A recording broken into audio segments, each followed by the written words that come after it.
Because I don't think there's enough introspective reflection by the system. Like I think it's very easy for everybody to just look and be like, he's an evil man who did evil things, evil, evil, evil, him. And, if that's the case, it kind of suggests there's nothing we could do to prevent these things. Hey guys, here's a little bit from today's episode where Dr. Lisa and I were discussing the recent tragic loss of life in Manitoba, Canada, and how a system that still stigmatizes addiction maybe could have been able to prevent this travesty where 5 people lost their lives, the youngest of which being 2.5 months old. Anyway, today's title is Yatra Treatment Center here in Krabi, Thailand, where I reside. For any of you that are new to the platform, my healing journey in Thailand started when I attended the Yatra Center's 30-day residential treatment program for trauma. Trauma is what they do. That is the only thing that they treat at the Yatra Center. And you might be surprised at the cost relative to other residential programs in other parts of the world. So check them out, guys. They are not a business run by businessmen, and they are a clinic run by clinicians. And they know that where addiction is a smoke, trauma is the fire. Check them out at yatracenter.com. That's yatracenter.com. Now, here's the show. Hello, everybody. Watchers, listeners, supporters of all kinds. Welcome to another episode of the Weekend Ramble. I'm your host, Chuck LaFlange, checking in from Krabi, Thailand. Halfway around the world, joining me in virtual studio from Calgary, Alberta, Canada, is my lovely co-host, Dr. Lisa. How are you doing today, Lisa? I'm doing good. I had a very long sleep last night. My 6-year-old, I joke, has sleep poison. So when I lay down with her, I fall asleep with her 2 or 3 times a week. And I did that last night. I think I did it last Friday too. You did too. Yeah, this is exactly how we started the episode last week. So so I ended up sleeping for like 12 hours. Feel great. That's awesome. That's good. Awesome. Yeah. What's the weather doing back home today? Sun is shining. It's actually one of those nice winter days that you get in Calgary, right? Where Yes. I think it's above zero, not by a lot, but maybe like a few degrees above zero. Anything above -10 is a win, right? Like Totally in the winter. Yeah. Pure blue sky, like literally not a cloud, which is one of the things I love the most about Calgary. It snowed a bit this week, so there's like fresh white snow, bright blue sky. Like I said, I hate winter, but if we're going to have winter, this is not a bad Absolutely. version of it. Right. Of course, as you know, I moved from Calgary to Saskatchewan years and years ago. And like my first 4 winters, I waited for a Chinook that never came. And it was just like, well, how do you people get through winter without a Chinook, right? And to anybody who's listening, I guess we do have a lot of American audience that, supporters and watchers, listeners, whatever. A Chinook is warm winds that come in off the mountains and like turn winter into fall, spring for days at a time randomly throughout the winter. Like it's the coolest thing. Yeah. Yeah. And I think like Chinooks, I mean, they can increase our temperature by 20, 30 degrees in the span of a day. Absolutely. And we've all been there. Right? Like it's not just stories people tell, right? Get up in the morning, you're wearing a parka. You come home at night, you're wearing a t-shirt. Like that is absolutely normal, right? So Yeah. And so I think we're kind of in that at the moment. We've got a nice week ahead of us. So if you're above zero, then you're in a Chinook. Gonna love it. For sure. What about you? You're over there. It's 28 degrees at 1:00 in the morning. It's actually particularly hot right here right now, right? So, it's like too hot, right? Because if it's 28 degrees at this time, it's during the day it's cracking 30 pretty hard and fast. So, I found my electricity bill, as I was telling you pre-recording, it's not as low as I thought it was, and so now I'm like hyper aware of, okay, I got to remember to turn the air conditioning off because like, why have it on if I'm gone for 6 hours, right? Like that's just silly. It's a waste of money. And I'll forget to turn it back on when I walk in the door. And it's like, oh my God, it is so hot. It's so hot, right? What's the hottest time of year there? Like, right is now, it kind of high season? It's right okay? Now. Yeah. I guess that ends in March. So we'll be coming up on a drop here soon that way, right? But because where are you guys? This is really, it doesn't sound really, I was like, should I even admit this out loud? But where are you guys relative to the equator? We are above the equator, but not by much. Yeah, right? that's what I So thought.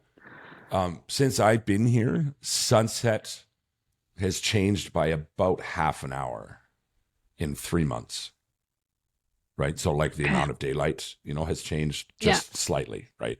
Hmm. Because we're pretty damn close to the equator, right? So as you get closer to the equator, as I'm sure you're aware, it's Hmm. like 12 hours and 12 hours, right? Yeah. Right? Yeah.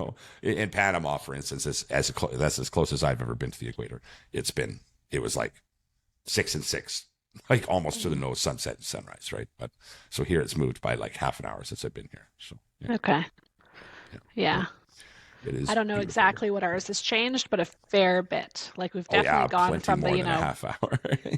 yeah. It's like there was days, right, in the closer to December 21st or whatever, there were Yeah, definitely days where I'd pick Alexis up from school, and if she had like an after school activity for an hour or whatever, like 4:30, it was like dark, you yeah, know? And yeah, now right. definitely noticing Yeah, the days are getting it's funny because longer.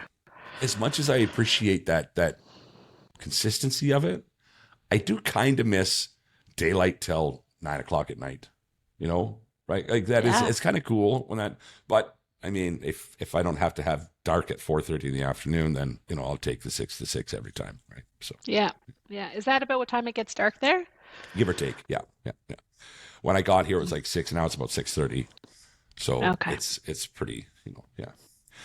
Yeah. Um, Amazing. Oh, this week, um, I've been doing more exploring with Sunny in the sidecar than I Hmm. have in the past, right? Which is really cool. We got to do some of that footage with Mike. Did you see the video on the I Sunny in the did. sidecar? Right? Yeah. Isn't that I awesome? I Right? watched it with Yeah. Alexis actually. Oh, She did was you? very Oh, excited. Yeah. I'll bet she was. Yeah, yeah. Um, he's got a bunch more footage too. That was just like what he put together for me. We Yeah. probably got close to an hour worth of film taken there. So he's going Yeah. to send me the raw footage so I can play around with it as well. But he is so talented, right? Like that's all him. That's all Yeah. him. So yeah, yeah. A man of many talents, Yeah, Mr. right, Mike. right. Yeah, over at the Theatre Center. So, and that's Hmm. where we were taking that. Um, that footage was right beside the yacht, like very, very close to it, right? Hmm. So kind of gives Yeah, a so sense of, yeah. I mean, I know this because we spoke during the week, but so you got out there this week and you Yeah. guys did some of that filming, but probably nice just to get out there and see old Oh faces yeah, and stuff from when you were there, right? absolutely right. And so the staff there, there's only one of the staff was there, aside from Mike and his wife Chu, who I haven't really seen Chu since I got here, just very quickly once or twice, but she's just such a lovely human being. Mm. Um, but the staff there, Teddy specifically is one of the support staff. She's a local woman. Um, Loves dogs probably more than I Oh. do. Right. So when I showed up with Sunny in the sidecar, she was like, "Phew." Her and Sunny were gone. Like, she's just like out walking them right away. And she's talking about getting a sidecar now too. And it's like, oh, I might have started a thing here, right? So yeah, it's yeah, for her and the Yachter Center's dog Buck. So it should be interesting. It should be interesting, right? But Do they have a yeah, dog there at Yatra? yes, they do. Oh. That's a funny story, and I hope that I get it right, but I'll get the idea right anyway. It's a stray, and keeping in mind there's strays. I've told you this before. They're just everywhere. It's part of what happens here, right? Hmm. I posted a 5-minute video of Sunny and I with two different camera angles last night on Sunny in the sidecar. And at one point, we get chased out of a market by a pack of strays, right? Oh Like, yeah. gosh. And they're led by this like 3-legged beast who's really fast for a 3-legged dog, right? I mean, I don't know how, I don't have anything to compare it to, but I'm assuming that is fast for a 3-legged dog because I was like hitting the throttle hard. But um, Bach was a stray at the old Yacht Center in Phuket before they moved down here. And he just started coming around, and Chu, being an animal lover, was very nice to him. And at one point, she left, and Bach chased her in the car for a long time, like a couple miles, like down to the beach. And when she opened the door, Bach just jumped in. So, Oh. so she ended up bringing him He was back. like, "We're family. You don't know yet, but you and me, Right, right. we're family." So she ended up bringing it back. It's a stray dog in a trauma center. So you can imagine, like Mike, as head clinician, he's an animal lover, of course. He's not a Mhm. dog guy the same way, but he's an animal lover. But he's also the head clinician at a trauma center. You can't just have a random stray dog inside the property. Yeah. Wow. Right? Like there's a million reasons why that's not a good idea. But she was like, maybe. Right?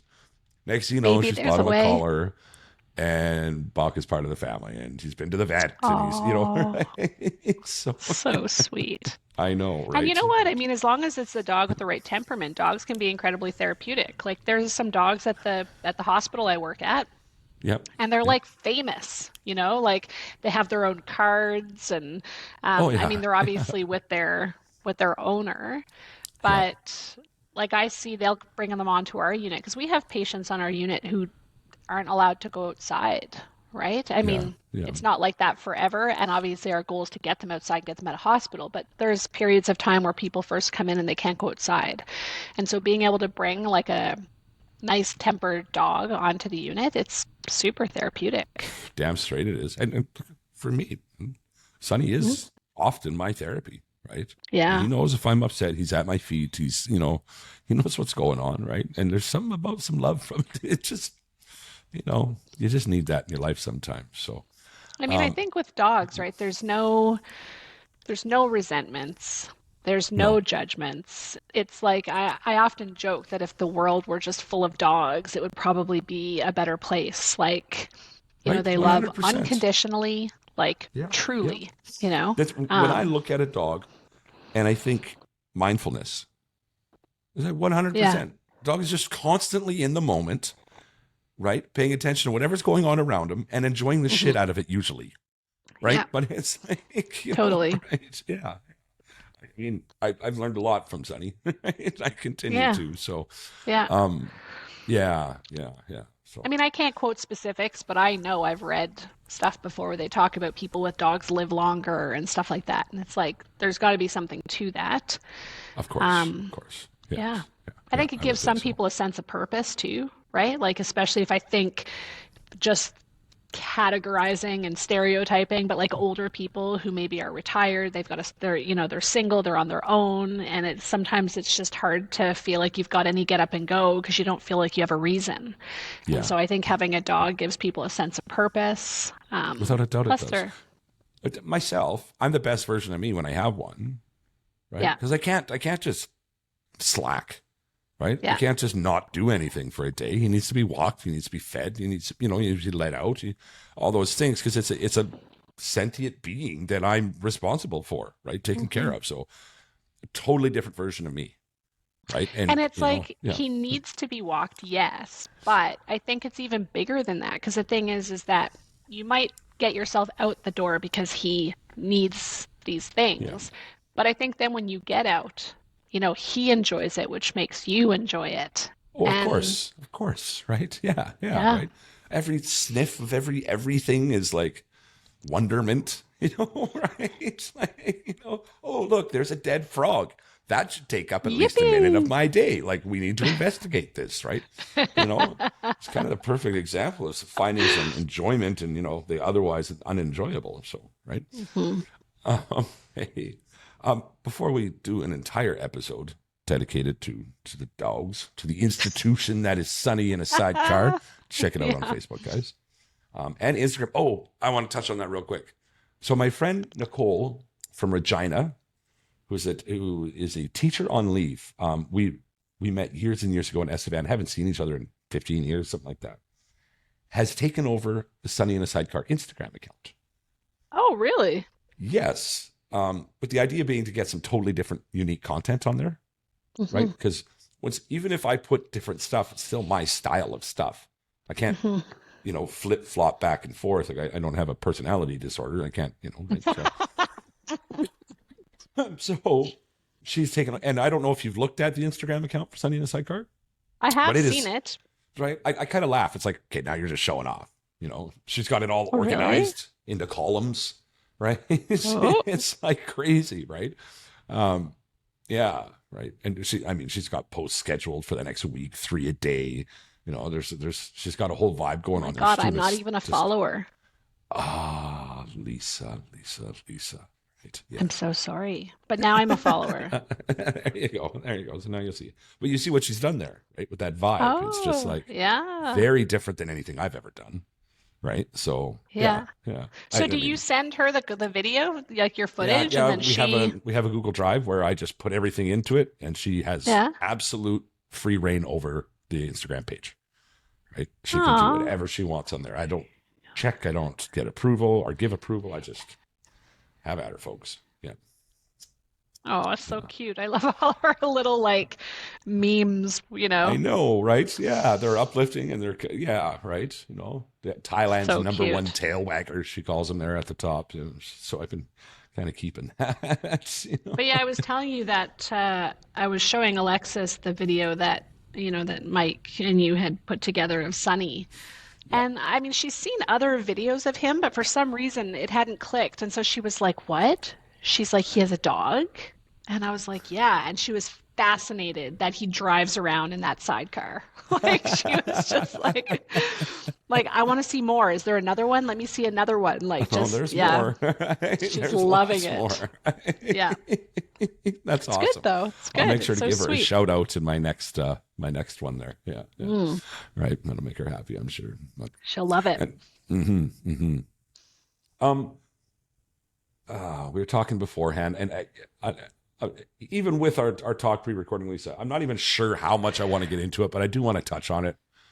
It was a story you brought to my attention, of course, earlier in the week about a tragedy that happened in Winnipeg, or in Manitoba, I should say. I should say Winnipeg. Saskatchewan, I think, wasn't it? Was it? No, wait. No, maybe you're right. No, it's Manitoba. It's Manitoba for sure. Yeah.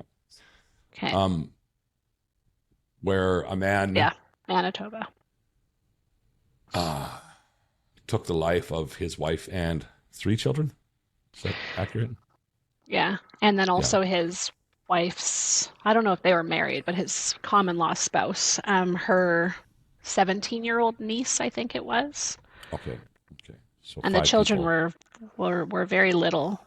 Um, as young like the as two and a youngest half of the months three old. kids was 2.5 months old. Yeah. Right. Uh, Yeah. Yeah. so for context here, the reason that we started having the conversation, of course, this being a recovery podcast that it is, revolved around him, being addicted to methamphetamine, crystal meth, I should say, Yeah. and that kind of leading up to this horrible, horrible tragedy. And you had Hmm. some really great thoughts on that, Lisa, and I think it's a good time to talk about that. Hmm. I don't want to put words in your mouth, so what are your thoughts? Um, I mean, it is. It's like a tragedy, no matter how we spin it, no matter what angle you look at it from. You've got 5 people gone who clearly didn't deserve that. Um, and everything always hits harder when it's kids, right? Like kids who are caught in the crossfire of whatever, young, innocent. Um, so super sad story, but I had heard about this from a colleague and went and started sort of reading some of the news articles that were out, and there was just some things that really like stood out to me. Um, in one of the news articles, they talk about an incident where I think he had locked himself in like a shed or a garage or something, and they sort of describe him being quite agitated in there. And it sounds from the article as if police and paramedics had arrived, and they describe the paramedics as treating his psychosis. Okay. That is So not how real does one, life. yeah, how does That one is treat not real life. psychosis? Right. Okay. Yeah. No. I suspect what happened was that paramedics will sometimes administer antipsychotic medications Okay. um, Which to are a treat band-aid, right? agitation. That's a Yeah, band-aid. it's That's not, just, that's, yeah. Okay. yeah, like a single dose of an antipsychotic does Mhm. not treat psychosis. It will, like we use antipsychotics often in hospital on an as needed basis to settle agitated patients because they have sort of a sedating effect. And so if you've got somebody, whether it's from drugs or psychosis unrelated to drugs, um, those are our common as needed medications, as we'll use benzos and we'll use antipsychotics to sort of bring people down. And we do Okay. that because in a state like that, those patients, they're a danger to themselves, they're a danger to other people. And so, we use those meds to kind of bring them down. So I suspect when they say in the news article that the paramedics treated his psychosis, that they gave him a single dose, either orally or by injection, of an antipsychotic medication because of this agitation that they describe in the article. But you don't treat psychosis with a single shot of anything or a single tablet of anything. So the first thing that stood out to me is that, assuming the article is accurate, they believed he was psychotic. Yes. And based on what is I read in the article, and I recognize there's probably all kinds of details that are not included there, but it doesn't seem that they took him to the hospital. Yeah. You Yeah. know, so for one, yeah, paramedics don't treat psychosis in parking lots or on the Hmm. side of their ambulance. Yeah. Um, I feel like that was one missed opportunity. Yes. Why, if he was psychotic, was he not brought to a hospital? Yes. According to that article, the day after that happened, he went into a Tim Hortons, again in an agitated state. They describe him throwing around coffee cups, or I don't know if it was like the big jugs of coffee that they pour, or if it was the little Yeah. They glasses, said glass coffee cups is what they had said. Yeah. Yeah. In the right? article. Yeah. Yeah. And he ended up getting charged, so again, the police intervened at some point there, but he ended up getting charged with, was it mischief, I think? Mischief, I think it was. Yeah. Um, but you just, again, it's like, from the article, I don't know that anybody got injured in that Tim Hortons incident. I mean, psychologically, I'm sure there was a lot of distressed individuals who found Yeah, that they, quite they locked traumatizing. themselves in a back room while it was happening Yeah, and called police, yeah, right? And so right. first responders would come. Yeah. Yeah. And again, like a huge risk that someone could have been physically injured, never mind Yeah. psychologically distressed. And you just wonder, like, again, if he had been found the day before psychotic, why was he not brought to the hospital to get the help he clearly needed? But it also would have potentially then prevented what happened in that Tim Hortons. Um, Yes. Yes. Subsequent to that, the article talks about he went before a judge related to the mischief charge from the Tim Hortons, and the wording in this, and it was a CBC News article. The warning, or the way it was described in the article, was that the judge warned him to get his meth addiction under control, or it was going to cost him, his life or his His family, family. or It would cost him his family. Is yeah. What he said. Yeah. Yeah. and it just Hmm. interesting because I guess for me reading the article and as a mom, like prior to having Alexis, I actually considered doing pediatrics. And I had done rotations at the Children's Hospital where I saw horrendous things. I'll never forget this one baby I saw on rotation who had shaken baby syndrome. Like this was an infant who had been abused and had neurologic consequences from this, and like really terrible, catastrophic shit. And I still loved the work, and I could do it. I mean, again, I didn't do it for a long time. I was a resident on a rotation, but like even compared to my resident colleagues, like I was just like, no, I love this. Like I love being here. After I had Alexis, like good thing I didn't go into pediatrics. I'd have had to quit my job. Now, like, I work at the Peter Lougheed Hospital. It's an adult hospital. Granted, sometimes kids get brought into our emergency department if families live nearest our hospital, and then if it's needed, the hospital will transport them to the children's hospital. Um, but if I'm in the hospital and I hear children crying, like I have this urge to like go to the child. I'm like, what is wrong with this child? Can somebody help the child? Like I literally can't handle it since I became a mom. Um, So I mean, for me reading the story, it was just like, were there were there places where this could have been handled differently that maybe would have prevented this outcome, you know? And for me, like the things that I'm reading, now recognizing we don't have all the details, but this whole, encountered and treated by a paramedic for psychosis, not brought to hospital. Subsequently, 24 hours later, this event in the Tim Hortons where people I'm sure were distressed and could have been very physically injured. And then onto this event and this judge warning them or warning him. And it just makes me think again, like, is that the appropriate treatment for somebody who is clearly was recognized by this judge as having an addiction? And I'm thinking, if that person had a brain tumor that was affecting their neurologic function, would And a to be judge clear, say, to interrupt, yeah, addiction affects your neurologic function. As and no, this is I'm calling on Lisa's a psychiatrist. This is a fact. This is a medical fact, correct? yes. I mean, Okay. they Okay. do imaging and you can look when somebody is active in addiction, Mm-hmm.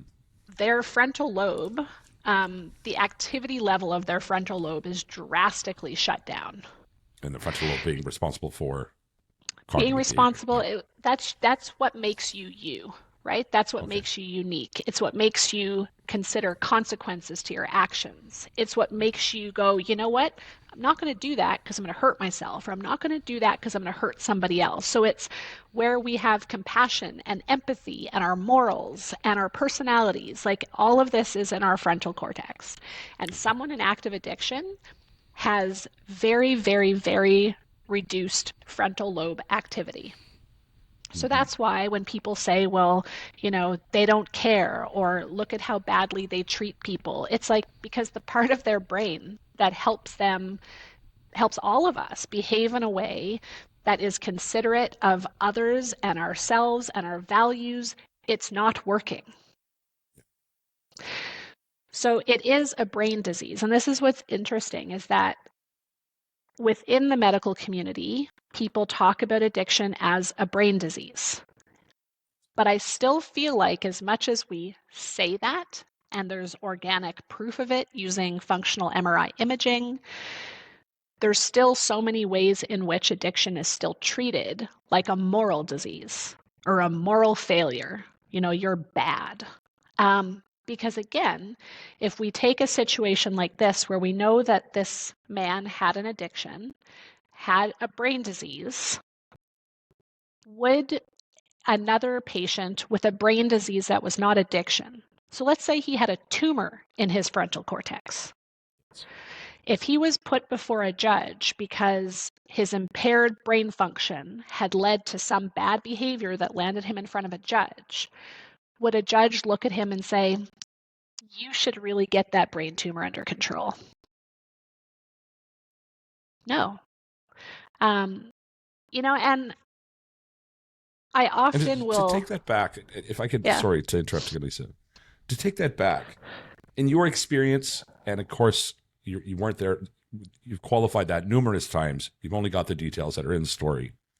In your experience, if somebody who suffers some other brain disease is in a Tim Hortons throwing cups around, right, or is in it locked themselves in a shed, being a danger to themselves and others, to a point where police are called and all that, is that person is typically brought to the hospital, right? Like, yeah, I yep, want to say, and from this, and what it looks like from the surface, and I think you would agree. Well, I know you're going to agree with me when I say, if this was anything outside of addiction, this person gets treated very, very differently. Right, possibly never even getting to a point where they're standing in front of a judge who's saying something so ridiculous as, "You better get this under control." Right, like the yeah, thing that we all know you just don't get under control. Right, like, yeah. Yeah. continue though. And I'm you know sorry. what? Yeah, Like, there are people, I mean, you're a yeah, perfect example of it. yeah, There are people who suffer an addiction yeah. who do get themselves out of it. Mhm. Well, Um, I never got myself out of anything. well, Right. you, I mean, you had help, and that's what I was going to I say, yeah, is yeah. that we I don't called for know. help when I needed it, and Yeah, finally got it.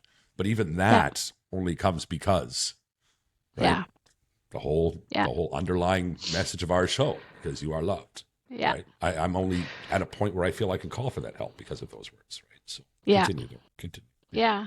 But no, it's just, we don't know the details of this guy's personal story. Yeah. Um, I believe he was Indigenous. Yeah.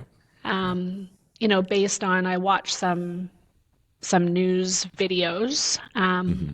where they actually had a chief from an Indigenous tribe. So I think he may have belonged to that tribe. And in one of the videos I saw, they were talking about how they do not condone evil behavior. And it just reinforced for me again this idea that this is not a biologic medical thing, that this is being viewed as some sort of moral failing, spiritual failing. There was words used to describe, like evil. And it's like what he did was absolutely terrible. But I feel like when you start using descriptive words like evil, it again kind of brings it back to whether it's spiritual or moral. It certainly doesn't sound biologic. Like if you had somebody again who had a brain tumor who did something horrendous, well, the act obviously can be described with whatever words you want. Would we describe that person as evil? Not. No.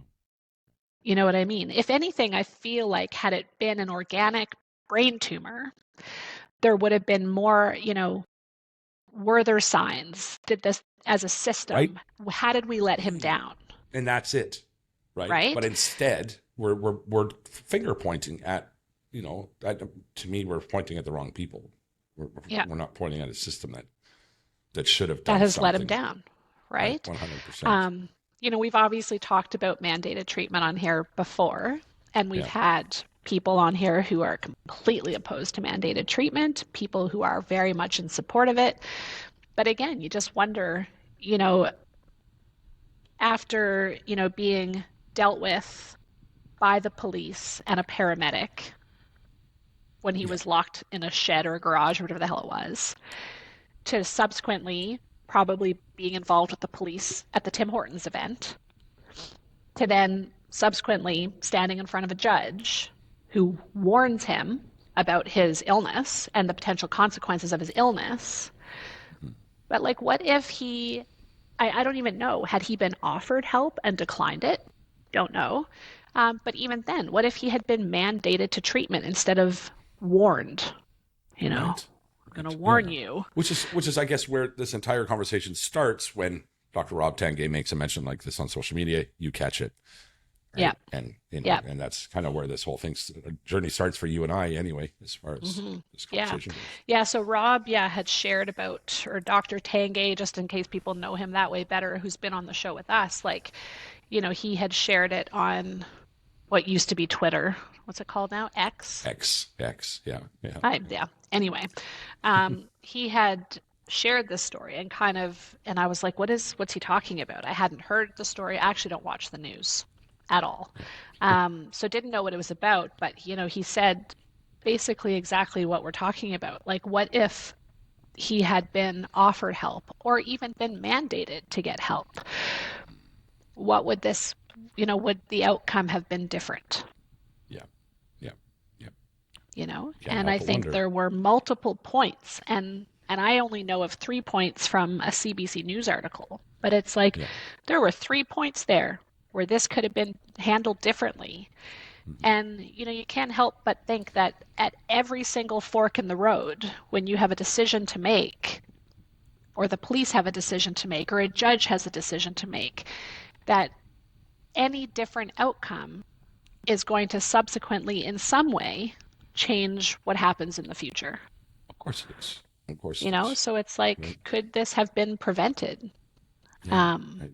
and And would this have been treated differently if it was a brain tumor?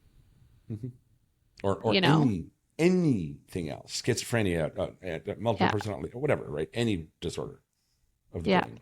I just, and yes, it's the extreme case, the most extreme of extremes. And to echo your statements on the loss of these, I mean, this is a family that's gone. This is awful, Yeah. right? So And awful. yes, it's the Yeah. extreme case. But how many people, have been treated by religious, family, penal, legal? Like, where does it end, right? Because I know. we're still treating this, even if we say all the things we're supposed to say, we're still treating it like it's a fucking moral Yeah. failure, Hmm. and that's the problem, right? Yeah. You know, ah, yeah, And so yesterday, we have to do Indigenous training every so often. And so I actually literally just spent a few hours. you get to do Indigenous training every so often, We get or to. Did I say have to? you did. Oh, I get to. Good catch. Um, I actually do enjoy it, especially like I'll be honest, it's like any course. Like if it's a bunch of words on a screen and I have to sit there and read them, it's not super exciting. But this was like about 3.5 hours of training that I got to do. And what I actually really enjoy is there was a lot of videos throughout that Mm-hmm. had individuals from various Indigenous community, like there was, folks there who were First Nations, there was folks who were Métis, there were folks who were Inuit, and they were talking about a variety of things. Like there was a video on how a lot of times they're told to just get over it, and them talking about why that's not going to happen and why that should not be expected of them. There were, videos of them talking about some of their cultural practices and a lot of things that, they talked about that I was completely oblivious to that affect the sort of care we provide in hospitals, like how we can be respectful of, some of their cultural and spiritual practices. But it was just very interesting this week to watch all of those videos and to learn about that stuff and then to recognize that this individual man was Indigenous because it talks a lot about, again, add another layer of not being treated the same and not being treated fairly. Will add in the fact that he was Indigenous. Mm-hmm. And that just adds a whole lot of other questions And onto. we would like to say that that doesn't affect the way the system treats somebody, but let's be honest, And it's right? it's Let's proven. be I mean, honest. like Yeah, yeah. they've done a lot of research on this, and you Yeah. know, I think that it's pretty well documented that they do receive different treatment. Um, 100%. 100. you know, I'll admit to something. Um, when I was in Saskatchewan, Canada, I was management at a trucking company, hiring, and it was a big part of my job, sorting through resumes.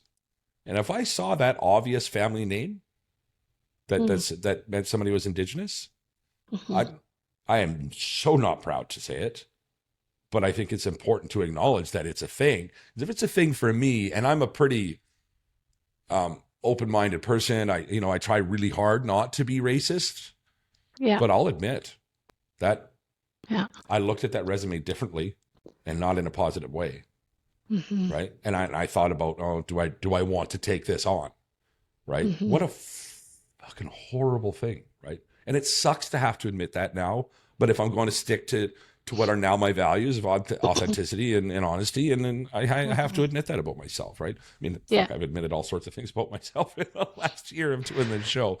God knows. yeah. Um, And I and think yeah, for me, most like certainly. the biggest thing that I know I struggle with is just that I don't I know I don't get it.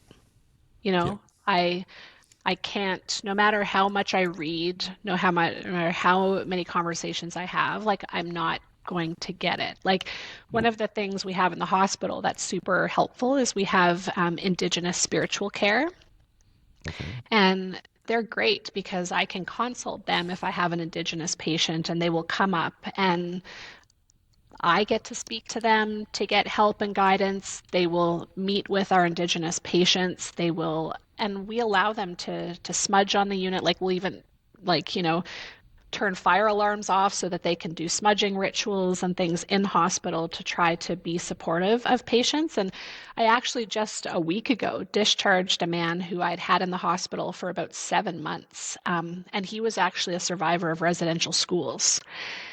And it was really interesting, like working through things with him because there were so many things that I felt we were trying to do for him and offer to him that he would reject because he saw it as being part of the system and he wanted nothing to do with it. And there was times like I would go in and tell him something I was excited to tell him and he would just look at me and be like, I don't want that. And I was like, what? What do you mean? Like, I thought this was amazing. And he wanted nothing to do with it because he just, rejected things that he felt were part of, came from the government or came from the system because of the abuse he had experienced. And I think because I don't always have patients in hospital for 7 months, right? Sometimes they're there for a week. But this is a guy I worked with for a long time. He was about 60 years old. And so I really got to know him.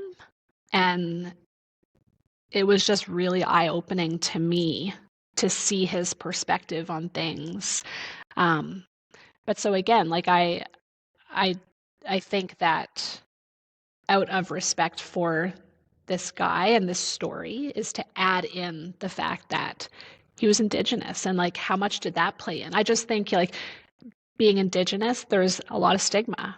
And then having an addiction, there's a lot of stigma. And when you have addiction and you're Indigenous, it's just like, piles on, Without a right? doubt. Right? And I'm not going to try and use this as some sort of comparison. God, I'm not trying to. Please accept that. Like right away, let's make that disclaimer. Living here in Thailand, experiencing kind of a low-key racism sometimes, and how frustrating it is for me. I often think how frustrating and how traumatizing it must be for somebody to grow up and spend years and your entire life in a country where even the low-key stuff happens to you on the regular. Yeah. Right? Like I can't even begin to imagine like my level of frustration. And I've shared with you a few things, that have happened since I've been here. And it's really frustrating at times, right? So I can't imagine. I just can't. And you said something there, Lisa, that you'll never understand. And I think I probably said this to you in the past. I actually just made a meme about it the other day. One of the most powerful things anybody ever said to me was, I understand that I will never understand. Mm-hmm. Right. So I think it's important that as soon as you said that, I zoned in on it. It was like, yeah, right. If we know that about each other, it changes everything. And Right? again, for me, my first experience of understanding I would not understand came from my brother. Right. Right. Because I remember in the early days, and what prompted me to start reading books to try to understand is that I remember in those early days, like the fear that he had, the desire to get well, but the struggle to follow through. And I just remember being like, I don't get it. Just stop. Like you said, you want to stop, then just stop. And seeing firsthand that he couldn't, I was like, I don't get it. Like I just don't understand. And yeah, and I do think it's a form of humility is to know what you don't know, right? And know what you don't get. Yeah. Um, Yeah. I still remember as a resident, we have to do viewed interviews. And some of our viewed interviews are with actor patients, and some of our viewed interviews are with real patients. And I remember a colleague of mine doing an interview with somebody, and it was an actor, but he was acting in the role of somebody suffering with addiction. And I remember this resident who is this, and she's this beautiful, blonde haired, blue eyed, you know, upper class, came from a family with two physician parents. And I remember her looking at this actor and saying like, oh, I understand. And it was just like, Like he just went off. And they're very good actors, you know. But again, like I remember her coming out and being like, you know, and the doctor who was overseeing this and doing the teaching around this was like, you know, where do you think you lost that interview? And she's like, when I said I understand. And it led to this big conversation about like, there's a lot of shit we don't understand. Like, even if I sit in front of a patient who's just told she has cancer, I don't understand, What you that know? feeling Like, is, that's, yeah, right. I How don't know could what you? that would feel like. You know, How you can could you? imagine, And even but until when, you've been there, and of course with me, is PTSD was what that revelation was for me when somebody said that to me was revolving around my PTSD. But when I'm standing beside somebody or talking to somebody who's also suffering with PTSD, even then, I yeah, don't understand, no, right? Like I just everyone's don't. unique. Yeah, right. And that's definitely something. If we all kept that in mind, you know. Yeah. Um, Back to the story, and I mean, I think we've said what we need to say about it. I, I think it's unfortunate that we have to censor ourselves, Hmm. you know. And there's a reason that I haven't made a write up. I think there's the same reason you haven't made a write up about it. Is Yeah. you don't want to be seen as defending an act that is evil. Let's the act itself is whatever, Hmm. right? And whatever your religious beliefs are, it's fucking horrible. It's Yeah. beyond Yeah. words. It's 2.5 months old, 17 years old, everything in between. Yeah. It's awful, right? But go ahead. And Go for ahead. me, it's not like I'm not defending what he did, you know, and in any way, Of course but not. it's where could the system have stepped in and potentially prevented this? Yes. And when the system didn't step in, should they have? You know, if we could go back knowing this was where things were going to lead, what could have been done differently? And for me, it's not about defending his act in any way, shape, or form. Um, but it's entirely about how do we prevent other stories like this, Yes. you Yes. know? Yes. And then also adding in,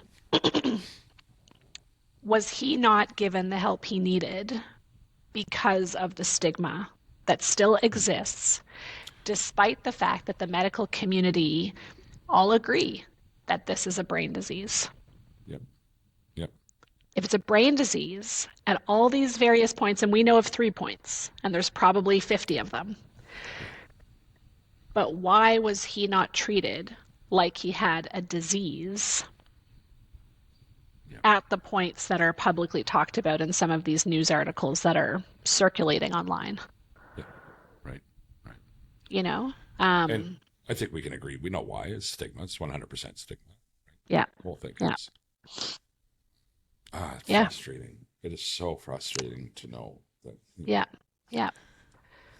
yeah. Because I don't think there's enough introspective reflection by the system. You know, like I think it's very No. easy for everybody to just look and be like, you know, he's an evil man who did evil things, evil, evil, evil, him, Yeah. him, him. And, you know, if that's the case, it kind of suggests there's nothing we could do to prevent these things. What an easy cop out that is, right?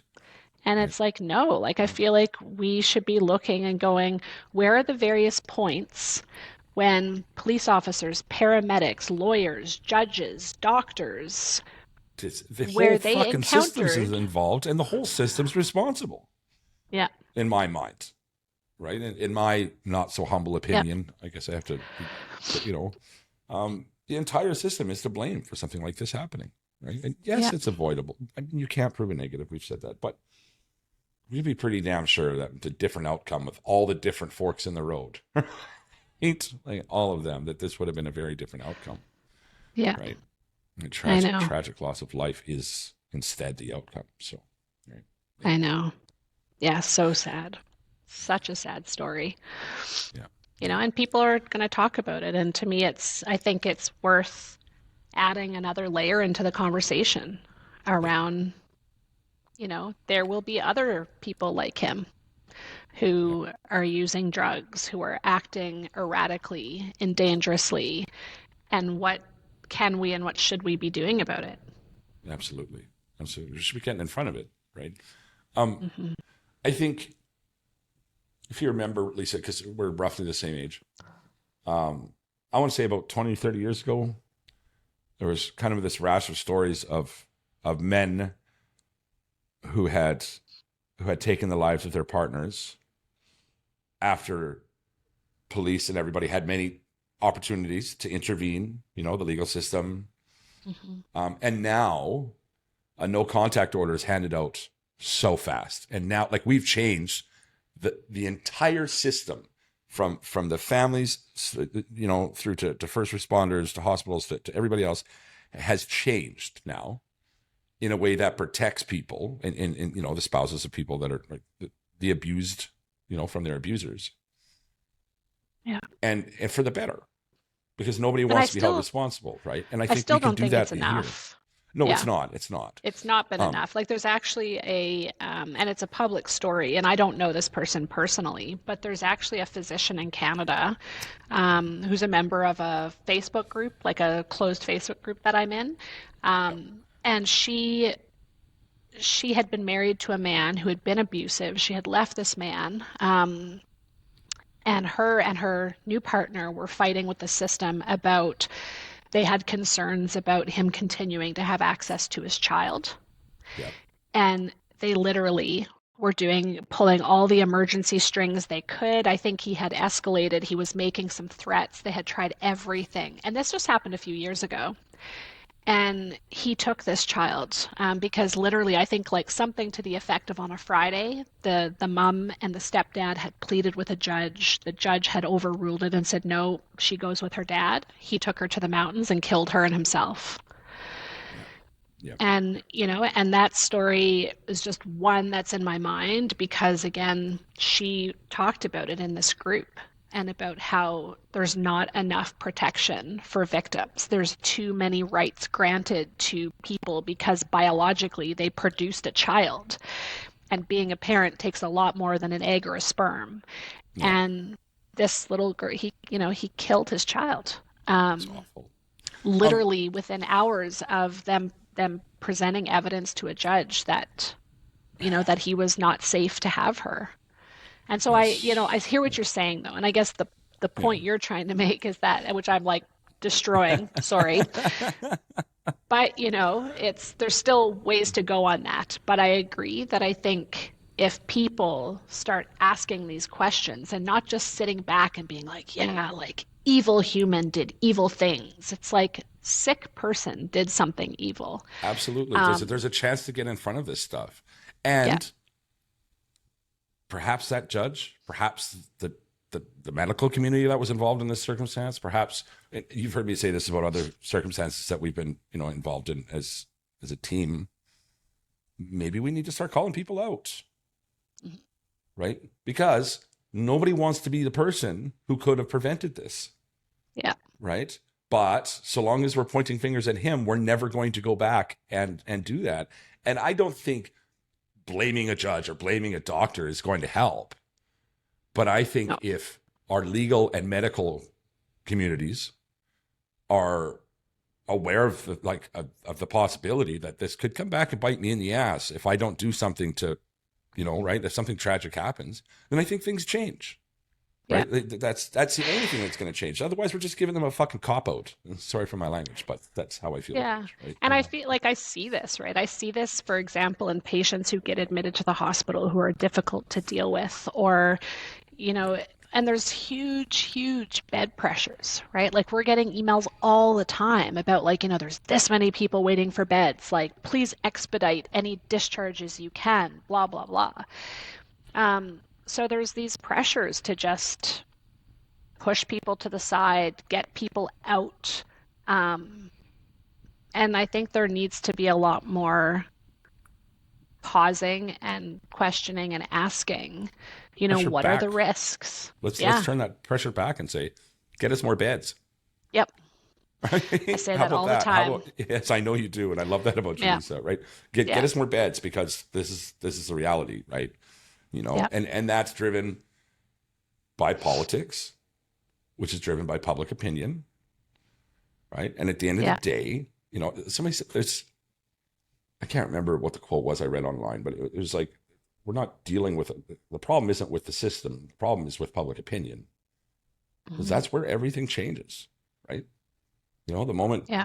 the public starts treating this differently, and elected officials have to, you know, produce policy that reflects public opinion, because that's what they do for the most part, right? Hmm. Let's be honest. We can blame politicians all we want, but if you keep electing a motherfucker that keeps doing the same things, then, uh, Yeah. you know, then it goes back to a society thing, right?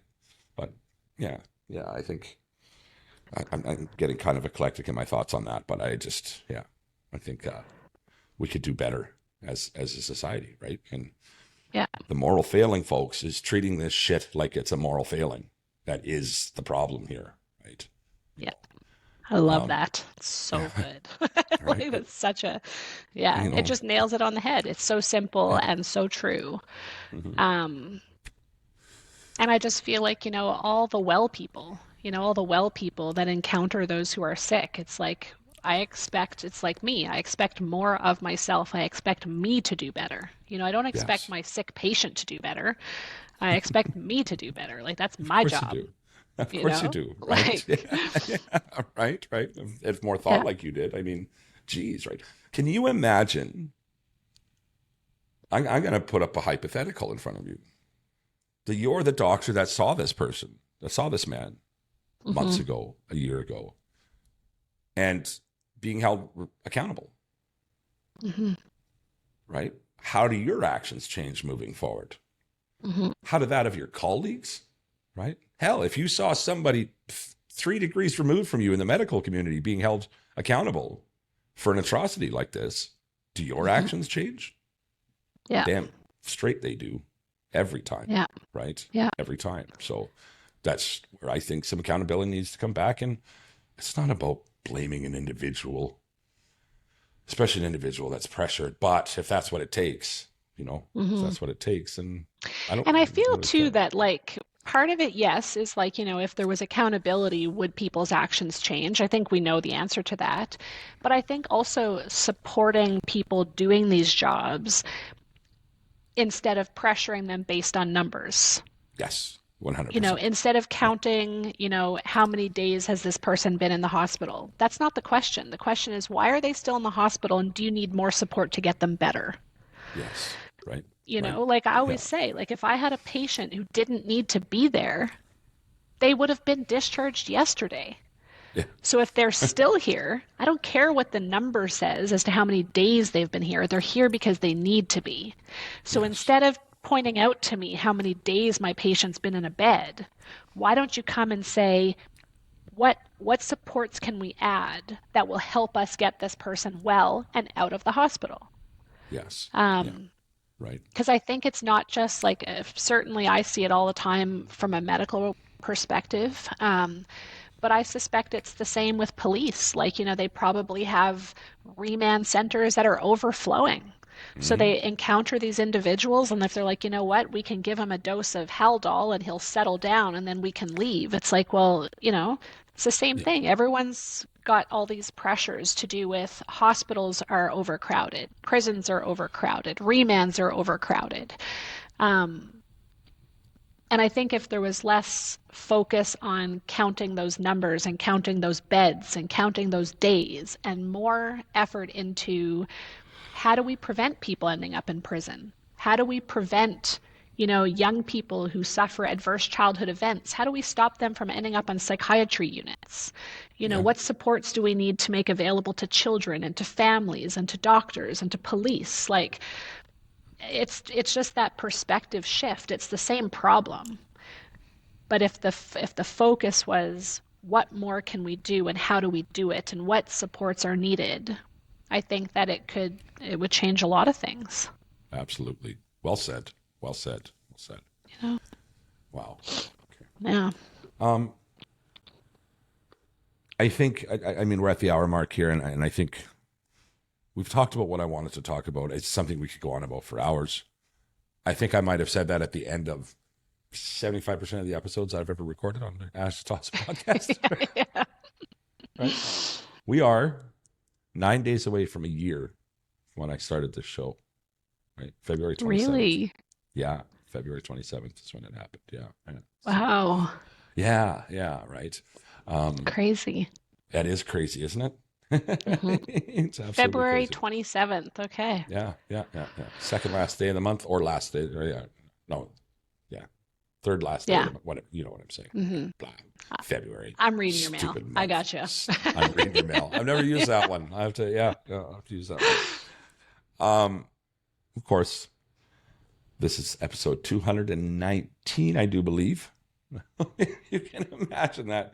If you do the math on that, there's only 52 weeks in a year.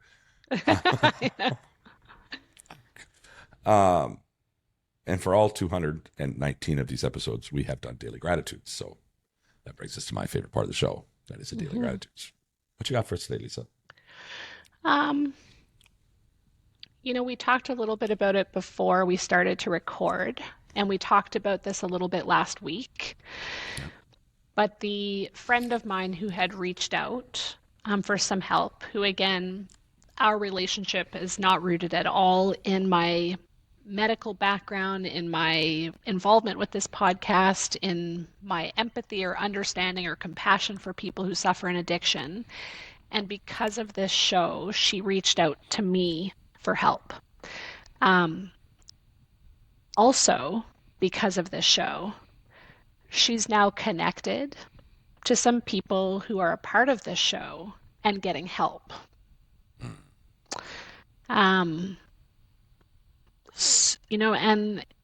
and she has reached out to me a number of times in the last 2 weeks for help at times, and at other times expressing just intense gratitude. Um, and a huge part of the reason that I have been in a very privileged position to be able to connect her to people is because of Ashes to Awesome.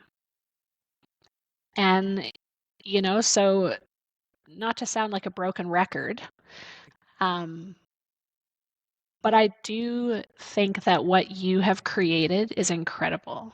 And I think that you have brought together so many caring, supportive people who legitimately want to help, are available to help, are willing to help.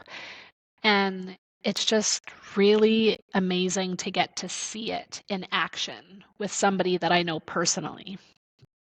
And it's making a difference. And she has a family. So it's like not only are we helping her, but this in turn is helping her whole family, her immediate family, her extended family, by helping one person. It's just like we often say that when there's one person suffering an addiction, that there's at least 10 others who are suffering as a consequence of the addiction. But again, to flip that perspective around, when we help one person, you know, that trickles to their children, their partners, their extended family, their friendships. And so it's just, yeah, like super grateful for what you have created in bringing all the people together that you have brought together. Um, and I do think that the reason people that you have on here come back, they come back every week or they come back every time they're asked to come back. It's like you are the anchor to the show. And I think that, it's like when people say to me, well, I have great friends. And I'll say to them, why? You don't have great friends if you're an asshole. You have good friends because you're good, right? And so, I think, especially as you bring up that, you're coming up to your year on doing this show, it's, you're making a difference. You have created something that's making a difference. And again, as someone with that extra soft spot for kids, it's like to see a little girl and to know that this show is going to help her mom, which is going to help her. Yeah, that's big. Got me again. Yeah. But it's just, it's true. Like, I feel like, in my role in a hospital, like I help people a lot, and I get that theoretically, but somehow this particular situation in this particular case, and maybe it's because I have more of a personal connection to it, maybe it's because, there's children involved. I don't know, but like seeing it in action and seeing somebody get help because of this show, you know, it's just huge. Ha! Made you cry. I've been fighting it for the last 3 minutes, for Christ's sake. Um, um, Yeah, I'm gonna leave my gratitudes at two. One is for everything you just said. Thank you. Validation you're of welcome. purpose is so important. And that is a lot of validation of purpose. Um, my second gratitude, of course, as always, is to every person who continues to watch, listen, support everything that we're doing. Every time you like, comment, share, hit the subscribe button down at the bottom. You're getting me a little bit closer to living my best life. My best life is to make a humble living, spreading the message. The message is this: if you're in active addiction right now, today could be the day. Today could be the day that you start a lifelong journey. Reach out to a friend, reach out to a family member, call into detox, go to a meeting. I don't really care. Do whatever it is you have to do to get that journey started, because it is so much better than the alternative. If you have a loved one who's suffering an addiction right now, you've just taken the time to listen to this conversation. If you just take one more minute out of your day and text that person, let them know they're loved. Use the words. You are loved. That little glimmer of hope just might be the thing that brings it back. Fucking